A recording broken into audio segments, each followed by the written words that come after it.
guys, welcome back. This has got to be the fourth time I've tried to do Rogue One Star Wars Story spoiler review. The first couple of times I was in a very bad mood and did not like the movie at all. The last time I accidentally deleted all my footage, so now I have to start over again. Hopefully this time I actually get the point across. Rogue One, a Star Wars Story, was released last year in 2016. It was directed by Gareth Edwards and starred Felicity Jones, Diego Luna, Ben Mendelsohn, Alan Tudyk, Donnie Yen, Riz Ahmed, Wen Jiang, Genevieve O'Reilly, and Mads Mikkelsen. The story of Rogue One is this Imperial scientist tries to run away from the Empire, but the Empire finds him anyway, murders his wife, leaves his young daughter, who's been hiding, basically on her own. She's sort of halfway raised by a guerrilla fighter in the rebellion named Saw Gerrera, but he sort of leaves her to her own devices by the time she's in her mid-teens. So she's grown up rather bitter, very self-sufficient, and very reluctant to trust anyone. By the time we see her after the opening prologue, Jyn Erso, main character's name, is a young woman who's in Imperial prison and, according to her rap sheet, has been in and out of prison. She gets broken out by the rebellion because the rebellion needs to know about her father and the project he's been working on. Rumor has it this thing has the power to destroy an entire planet, and by now you already know what it is. That project is the Death Star. First of all, the group that Jyn is with needs to orient themselves and gather enough people in order to complete the mission, and then they have to go against the orders of the rest of the rebellion in order to actually go to the planet where the Death Star plans are, to secure them and then send them to the rebellion, because Galen Erso, Jyn's father, built a flaw into the Death Star, and that's the flaw that there's this small exhaust port where if you bullseye it with a couple of proton torpedoes, you blow up the whole thing. What I liked most about Rogue One was, first of all, definitely the last third, especially the end battle sequence.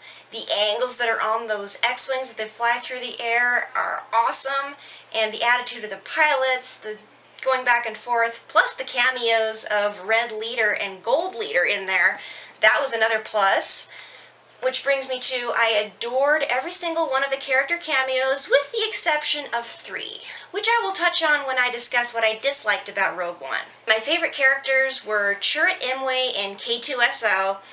I love them. K2SO is kind of annoying, but in that he's constantly quoting chances, and they're probably not going to get out of this alive. Kind of like 3PO, but he's not as much of a worrywart, and he's also got sarcasm. K2SO is a reprogrammed Imperial droid who's been hanging around Cassian Andor for quite a few years. And of course, Chirrut. Chirrut was flat out awesome.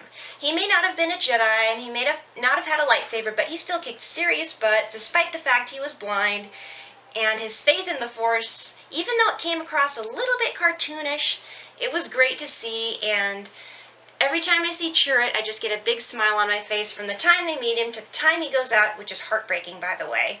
I just love Chirrut. Now, what I dislike the most, the sharp departure from the Star Wars formula, in that there's no opening crawl and there's old titles in front of the planets, and there's not a single wipe. It doesn't feel like Star Wars until the last third. I know people have embraced it for trying to do something new, and like I said before, there is doing something new, and then there's going off on a tangent. And if they would just add an opening crawl and get rid of the titles in front of the planets, then I would be happy with it. There was still sort of a rushed feeling to the movie, and as for the characters, I had almost no sympathy for any of them, except for Chirrut and K2, until the last act. The point where Jyn Erso gets the message from her father, and he calls her, Stardust, is definitely a touching moment, and you get to see beyond Jyn's hard, bitter exterior, and her character develops much more then. As for the cameos that I didn't like, Dr. Evanson and Ponda Baba, the two guys, we have the Death Sentence on 12 systems, that showed up in the cantina, they didn't need to be there, and it's kind of stretching believability that they could get off of Jedha, the planet that got, pretty much wiped out by the Empire, and to Tatooine in time to even meet Luke at the cantina. That's stretching it a little bit much, and I'm sorry, but Darth Vader did not need to be there. He was fan service. I think they only put him in there to reel more people in. The film could have done very well without him. I did not like his joke. And the part where he went Force Unleashed on the Rebels does not gel with his fighting style in episodes 4 or even episode 5. Now, as for family friendliness, Rogue One is very intense. It has a very high body count. There's not a whole lot of blood. There's no gore. You don't see people getting blown in half. They're losing their heads. And there's no nudity, what I call skin. From what I can remember, there's no profanity in it either. It is fairly intense. It's about Lord of the Rings level intensity. I would see it first before showing it to young kids, say anybody under 8. And now finally for the rescoring of Rogue One: A Star Wars Story. I enjoyed it a little bit more. It seemed to make a little bit more sense. I'm sure if I read one of the novelizations, either the Rogue One novelization itself or a novel that was set right before Rogue One, I think it was called Catalyst. I'm sure if I read those it would make even more sense, but it was fine. It wasn't bad, and I enjoyed it a little bit better than last time. Last time I gave it a 7.5 out of 10. This time I'm giving the story an 8 out of 10. The acting, I didn't see anything new or better the second time around than the first time around. There were parts of it that were bad, there were parts of it that were really good, but most of it fell somewhere in the middle, so I give the acting an 8 out of 10. The script is another score that does not either rise or fall upon further viewings. I still didn't like Darth Vader's attempt at joking, and some of it still felt a little bit clunky, but there were other points that rose definitely above average, so I would give the script an 8 out of 10. The humor is one of the scores that jumped the most. Initially I thought it was just plain bad, but upon another viewing there were definitely some laughter moments between K2SO and a little bit between Baze Malbus and Chirrut Imwe, so the humor jumps to a 7.8 out of 10. Originally I gave the humor a score of 6.5 out of 10. The music score is another one that jumped. The first time around I gave it a 7 out of 10 because I didn't quite get it. Now that I've actually listened to part of the soundtrack isolated by itself, especially one of the last tracks, Your Father Would Be Proud, guess where that one comes in? Now I finally feel some connection with the music, and considering the fact that I think it was only a month that the composer had to write it, that impresses me even more. Most of it is fairly mediocre, but there are certain tracks like that one that rise above average, so I would give the music a revised score of 8 out of 10. The cinematography was one score that stayed just about the same. I love it just as much as I did before. It's got some beautiful shots, excellent usage of angles, lighting, and motion with the camera.